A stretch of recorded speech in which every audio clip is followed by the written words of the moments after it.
All right. Well, for one, I'm just listening. This Zoom says 40 minutes. I don't know, there might be like a timer on it, but I'll try to end early this first time anyways, but I'll figure that out for next time why it's only 40 minutes. But I figured you guys have probably had a long week, so we'll keep this short. Okay. Turn on my camera. Don't go, you don't have to turn on your camera.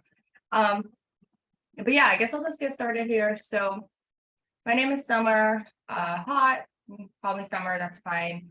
I guess a little bit about me, so kind of why I'm teaching this course, where I come from. So I graduated from MSU in both my undergrad and graduate degree in environmental engineering. So a little bit different than, you know, electrical engineering, a lot different than electrical work, but there's definitely some overlap there, especially, anytime you take, as you probably realize, if you have taken any electrical courses before, everything is rooted in math.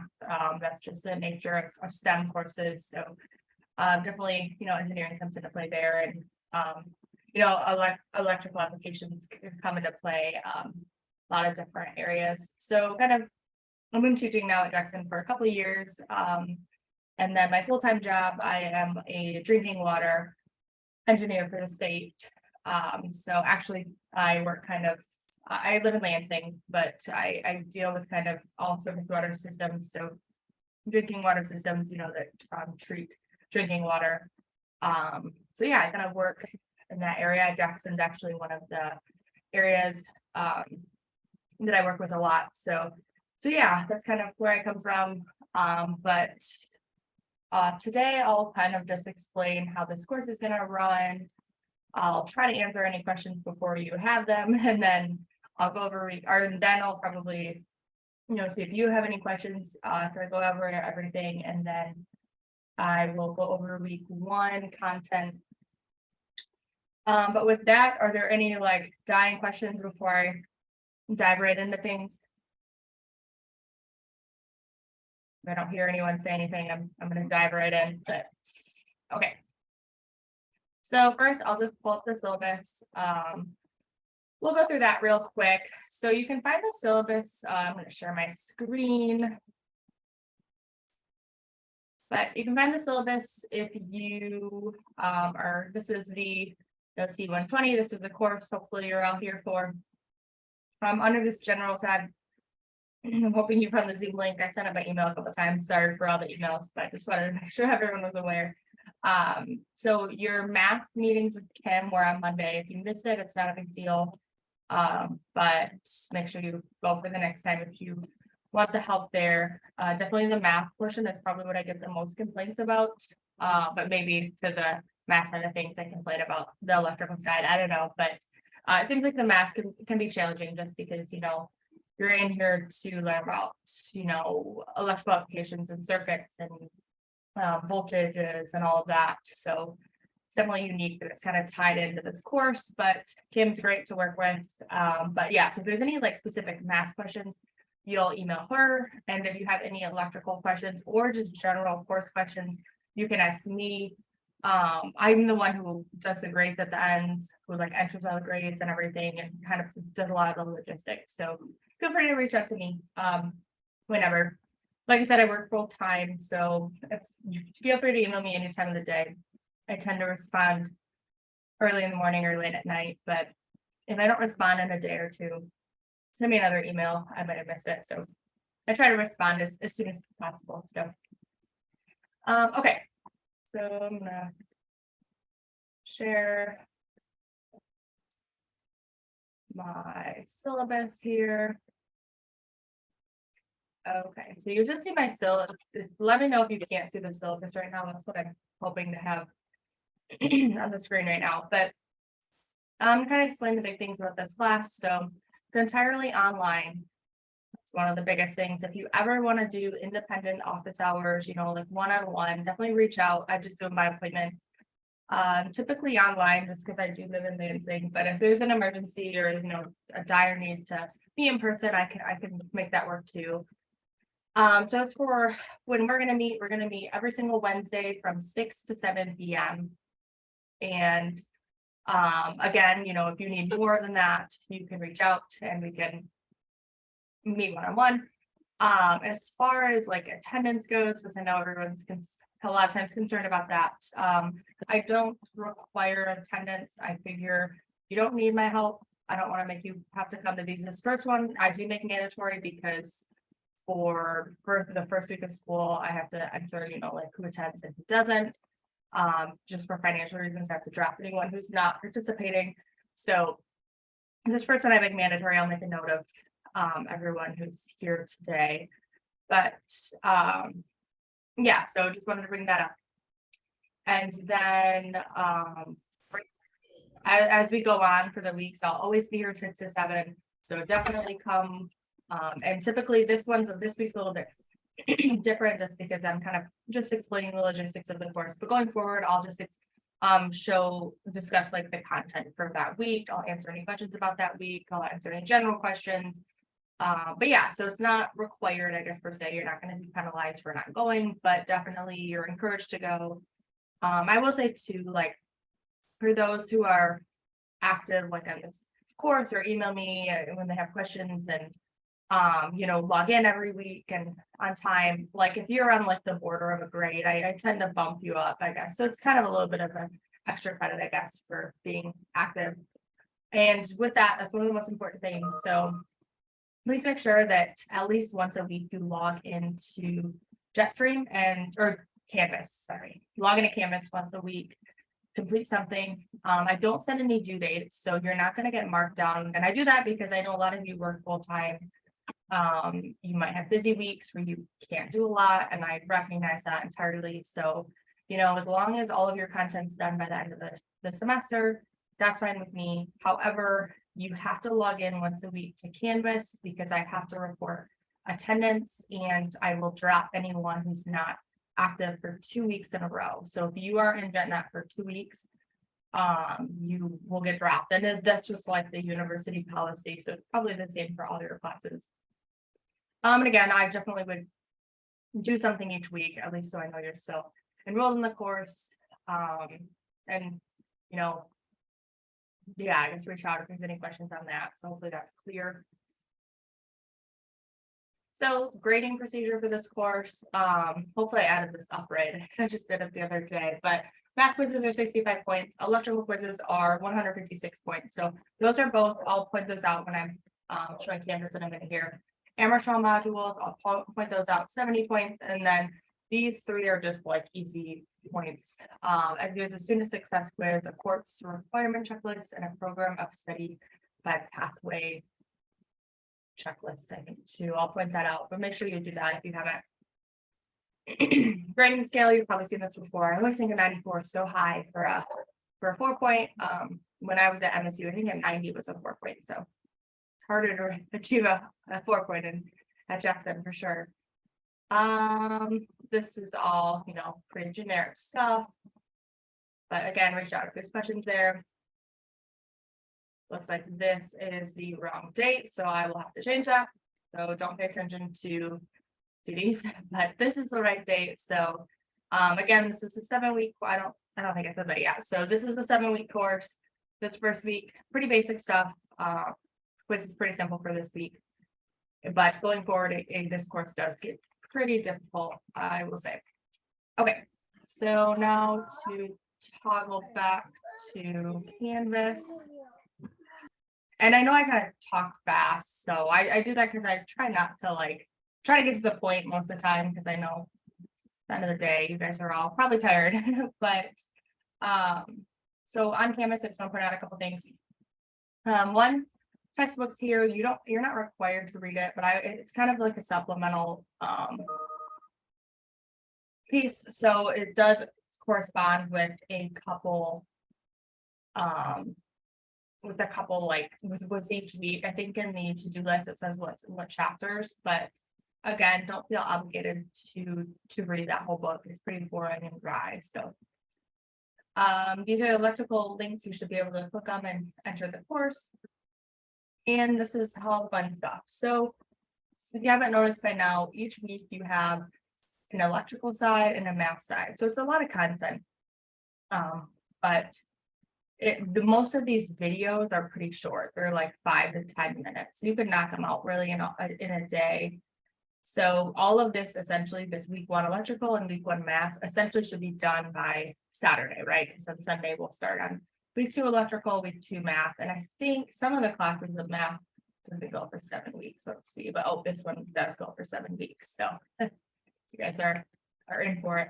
But okay, so as for kind of my side of things, hopefully Kim kind of explained how all of these videos are structured, and that this is that math quiz that I pointed out in the syllabus. It was 65 points. This isn't alone 65 points. All of the math quizzes added together, 65.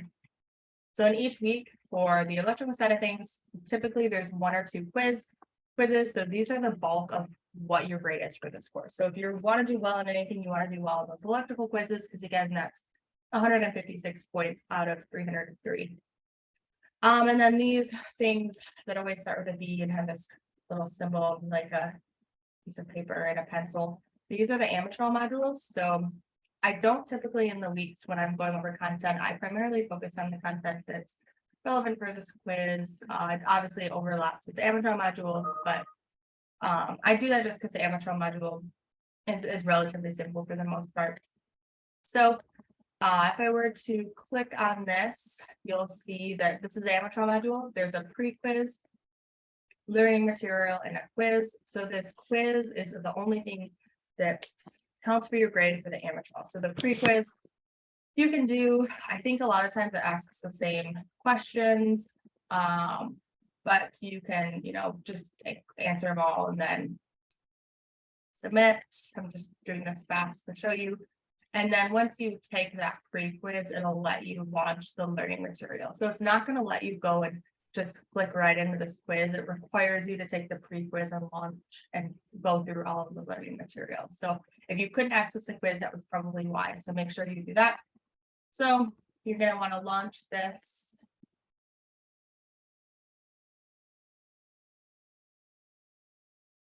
And by the way, this launch tutorial, I had someone go through this and thought this was all they had to go through, but that's just like the tutorial for how to like navigate amateur. Shoot, now I lost where I was. But so basically you go through, so this is 82 pages, you skim through this. There's a couple like it makes you do some like, I don't know what this tells me to do, but click on the graphics to toggle between. So you can see I'm like moving this, and it's moving. So there's some interactive components, which is kind of nice. When you do a lot of things that are,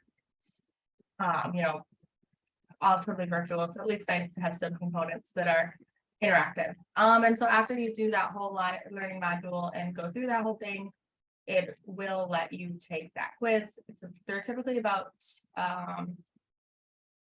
10 questions. So, or this one's 12 questions. So, and you can see that I don't think it'll let me start because I didn't finish the whole, go through all the modules. So that's what the amateur modules are like.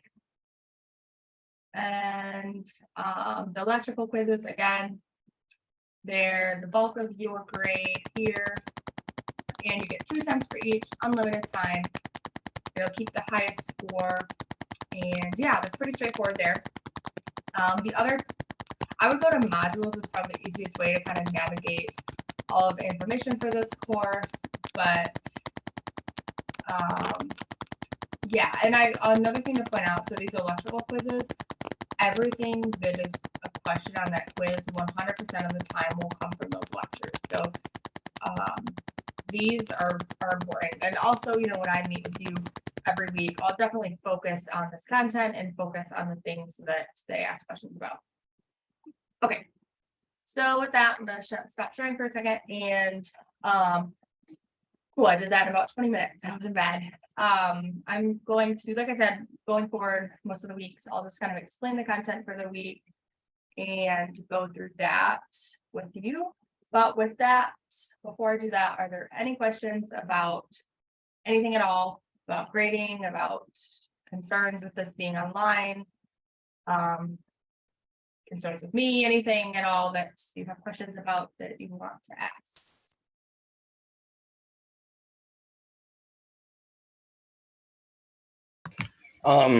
So I did that Amatrol quiz, and the grade hasn't popped up on the assignment. But if I click on the quiz, it says I got a 12 out of 12. So Oh no. Sometimes, and I don't know why. Okay. And someone else emailed me about that too. So I will look at that. I might just if it's not translating directly to like the grades.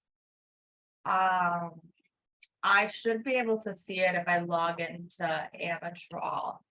So I just have to manually enter it. So if you want your grade, if you wanted to send me a note, if they're never uploading in the future, you can send me a note and I can just manually update it when I see your email, if that's okay. I don't know why it does that sometimes, but that's a good point. So I've ran into that a lot of semesters in the past for some people's Amateur modules it'll record your score, so it's there and I can see it manually, but it won't automatically enter into the grade book. And it can become a problem at the end because on my end, it looks like you just didn't take it. So when I go in and, put zeros for anything that you didn't do by the end of the semester, you might have done it and got a 0. So I don't want that to happen. So just email me and I'll make sure it's in there. Thank you. Yeah, of course. All right. Any other questions?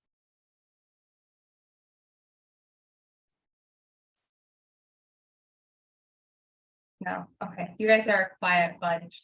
Normally I make everyone do introductions. Feel free to introduce yourself if you want, but then I realize everyone probably hates that. So I like to hide behind the camera normally too. So but yeah, okay. So I will share my screen, go over week 1 stuff.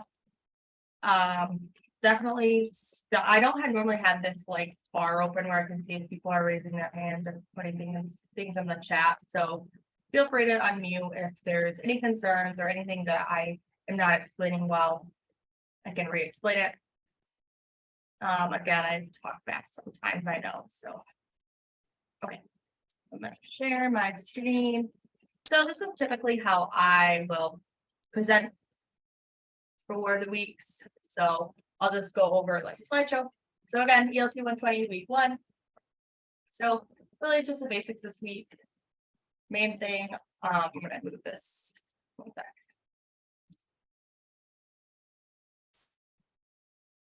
Sorry, give me a minute. I'm gonna put this on my other screen so it doesn't look like I'm staring off in a random corner.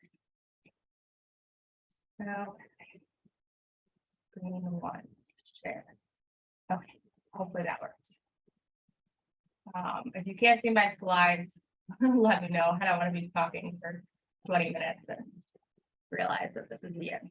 Okay, so again, really basic stuff this week. The main thing is we learned what electricity is, kind of some of the main components of electricity, and this is really going to set the stage for the rest of this course.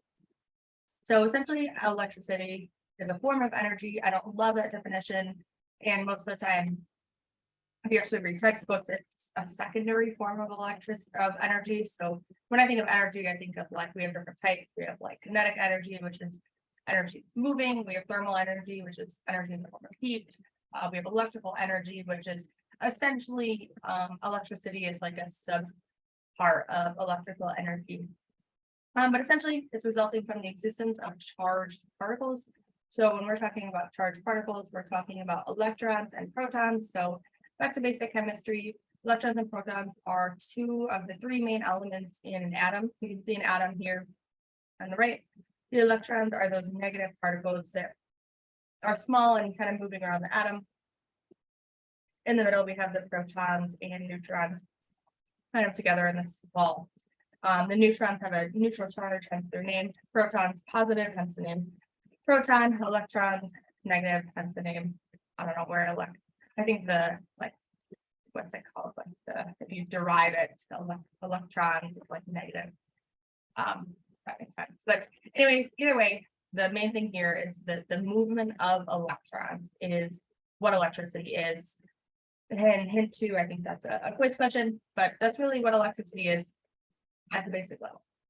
So the other important term is a circuit, and this is essentially what we'll be looking at for the remainder of this course. And a heads up, these first couple weeks are easy. At about week 4 and week 5 is when things get challenging for sure. Week 5, we deal with combination circuits. So you can see in this right, it's a pretty simple square, pretty simple circuit. As time moves on, this course does get challenging.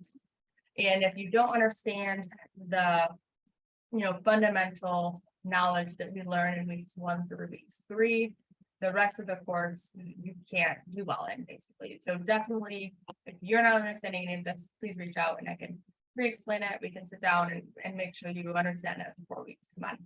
But so essentially here, a circuit is just a closed path that consists of circuit components in which electrons from a voltage or current source flow. So there are a couple of elements in a circuit that are pretty important here. We have the battery, which we know, like a basic battery. If you've ever done like in, those basic science courses, sometimes they have you build a circuit where they have like a battery and then you have a wire. And then maybe like once you touch the wire to both ends of the battery, maybe there's a light bulb somewhere in there that lights up. So that's an example of a simple circuit. So the light bulb is essentially called the load. So it's, what you're trying to get to have electricity. And then the other important component of a circuit is a switch.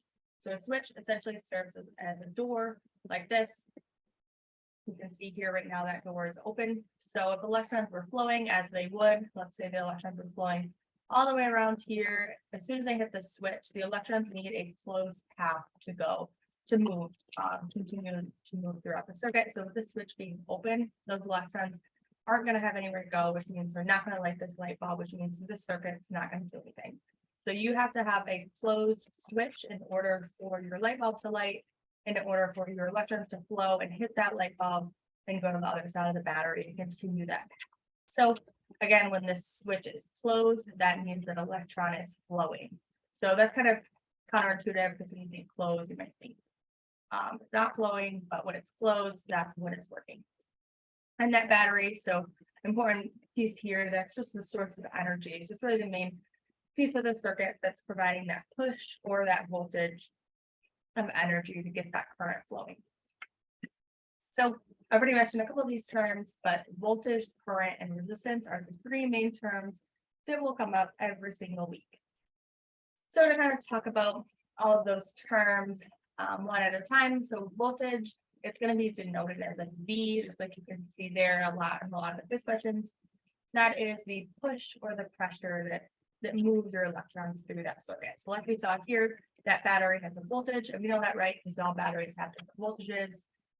When we get a car battery, when we look at, AA batteries, they all have a certain amount of voltage to them. So essentially, that's just saying how much of a push those electrons are going to move through that circuit. So you can see here, this is an example of how it might be written in the quiz. It might say like you have a circuit with 80 V or 80 volts, and again, that just means it's a voltage. Another definition of voltage is just essentially how much potential energy exists to move electrons from one specific point to another, which makes sense if we look at this because the electrons are moving from one end of the battery to the other. But the main thing here is just to remember that voltage is just that push or that pressure moving your electrons. So current, that is your next important term here, and current can be measured in amps or coulombs per second. And essentially current is the speed your electrons go through the wire. So how fast are those electrons moving? So, and you might think of it like, like velocity can be measured in something like meters per second. Any measure of speed is measured over a distance over time, right? It's like we have miles per hour, distance over time, meters per second. Coulombs per second is just a unit of speed. So coulombs is the distance. I don't know how long of a distance, I doubt very long, but so essentially current, just the quantity of electricity carries in 1 second by a current of 1 amp. And that's just telling you what the definition of current is, but really just knowing that it's the speed is good enough for this course. And it's important to note too that like current, well, all applications, current voltage and resistance are important in a circuit because if they're not wired properly, if there's errors in the circuit, it could potentially be dangerous. You know, one of the biggest dangers is having like a surge of current. Which we're not going to talk about too much here, but just wanted to point that out. So finally, resistance. This is probably the most difficult term to kind of come to terms with. So essentially resistance, it's a measure of the opposition to current flow in an electrical circuit. That's kind of a long definition, but when I think of resistance, I think of like, you know, if you're trying to like push open a door and someone's on the other end, like not letting you push open that door, they're like resisting, it's like resisting it, right? So it's just the opposition to something. So it's the opposition in this case to current. So it's kind of, you know, what's slowing down the current, I guess is how I think of it. So there are several factors that kind of are impacted by resistance. So it might be the length of your conductor, you know, your material of your conductor. So is it copper wire? Is it an iron wire? It might be, you know, things can be impacted like diameter of your gauge of your conductor. It might be impacted by your load. It is not though impacted by the strength of the power supply. So that's just important to note here. There's a lot of factors that are impacted by resistance, but however strong your power supply is doesn't impact it. And there are ways to kind of increase or decrease your resistance in a circuit. So you could use something like a variable resistor. And then the main thing on this slide too, and I'll show it in math terms, the higher the resistance, the lower the current flow, which makes sense, right? Because if resistance is the measure of the opposition to current flow, it makes sense the higher the resistance, the lower the current flow. So if it's very high though, that could also damage your conductors due to burning or corrosion. Okay, so now getting into Ohm's law, probably the most important piece of this whole entire course. And Ohm's law comes up every single week, but essentially Ohm's law is just a relationship between voltage, current, and resistance. You'll notice here that current is measured in I, or it's not measured in I. It is denoted by the unit of I. So if you ever see this equation here, or if you see I in the quiz, just know that's current. And I think I looked it up one semester because I got a lot of questions on like, why do they do that? And it's because there's a long term that starts with I, that's I think a French term that relates to current. So that's why it's I don't know why. I guess something else more important took C, but just remember that might be important to write down in your notes. And then you can see here, so voltage equals I times R, which means if we know our current and our resistance, we can find our voltage. But the benefit of that equation is it can be written 3 ways. So by basic virtue of algebra, you can, you know, solve this equation 3 ways to get V, I, and R alone. So essentially what this is telling you is that if you have Ohm's law's equation, if you're given 2 of these 3 variables, you can solve for the third. And that's the whole bulk of the quiz questions for this week, are just having you use this equation to solve for the third unknown. And you should see too that there are relationships here with voltage, current, and resistance. So for example, looking at V equals I times R, if current or resistance increases, that's going to increase your voltage, right? Because you're multiplying it. So for example, if your current was 1 and your resistance was 2, you know, our voltage would be 2. But if we increase that current to 5, so 5 times 2, our voltage would 780 times. So it makes sense. But again, that's what we're multiplying. So when your voltage, if you increase that current or resistance or both of them, you're going to increase voltage. However, you can see here that current and resistance have a you know, opposite relationship, like we just said. So, and that can be seen right here with this equation, R equals V divided by I. So if we had, let's say, I'm trying to do an easy math problem. Let's say our voltage was 10 and our current was 2. 10 divided by 2 would be a resistance of 5, right? But if we increase that current to 5, we would have 10 divided by 5, and then our resistance is only 2. So an increase in current would decrease resistance, and vice versa, looking at this equation, I equals V divided by R. So that's just important to know. And again, the way that I got to this equation, I equals v divided by r equals v divided by I, is by basic algebra. So if you were to look at this v equals I times r, and we wanted to isolate r alone, you could just divide by I on one side, get it on the other, v divided by I to get r.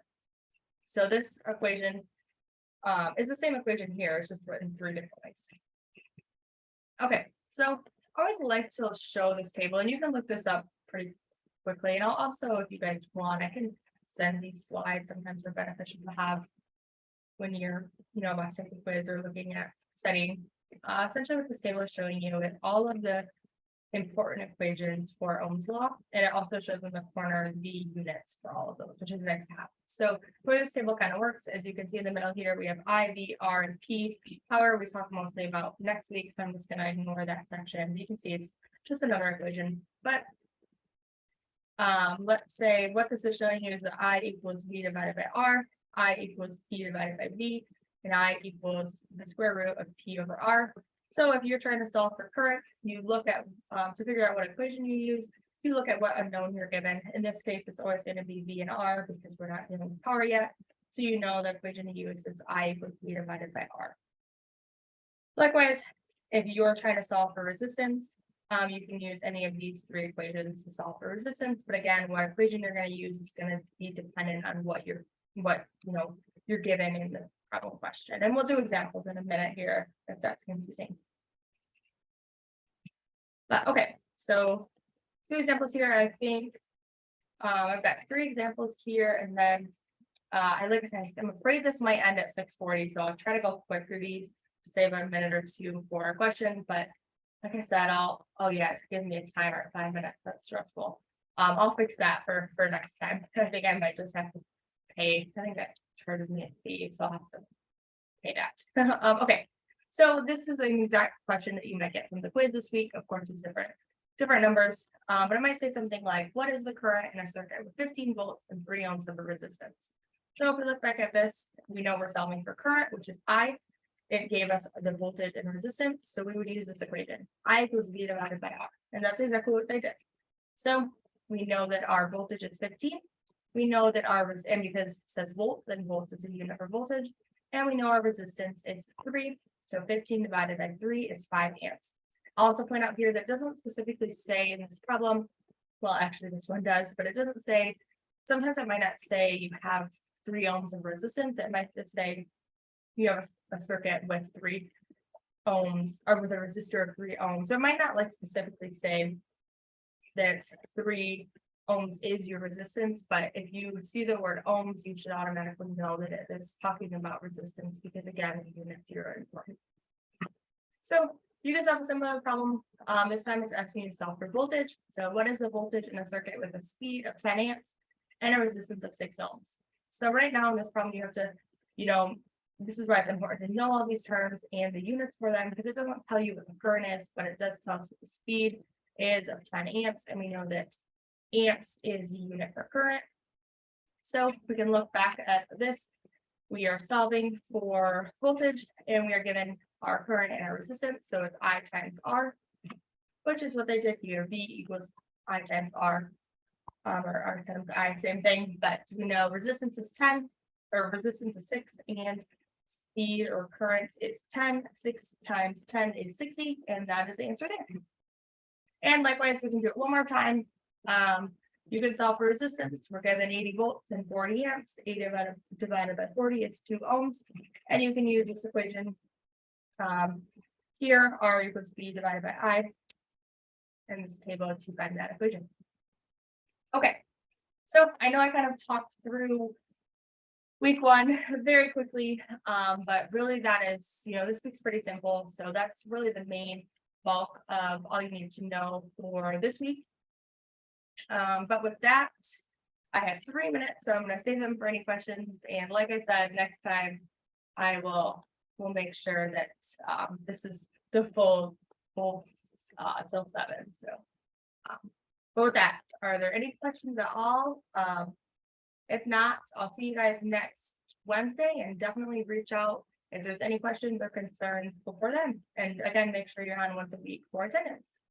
But this should be enough information, by the way, to do week 1 quiz. So if you haven't given it a shot yet, definitely give it a shot now, and see how you do.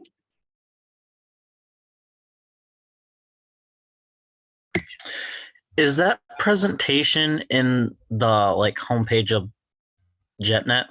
Nope, but I can email it out to you. I'll email it right now in like the next email. Okay, thank you. Yeah, of course.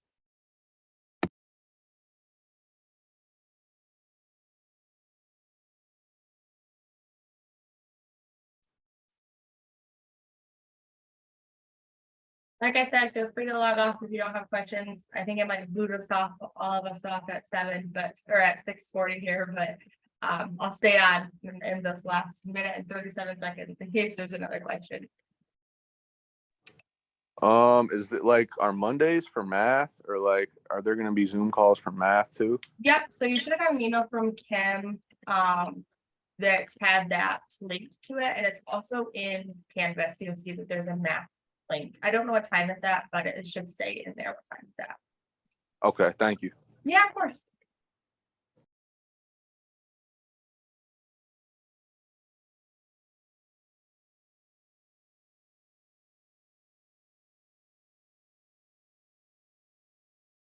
All right, last minute. Anyone want to ask a question in the last minute here? I'll answer quick. Well, if you've been on here the whole time, thanks again for joining. It's great to meet you all. At least see your name, right? And I will look forward to seeing you all next week.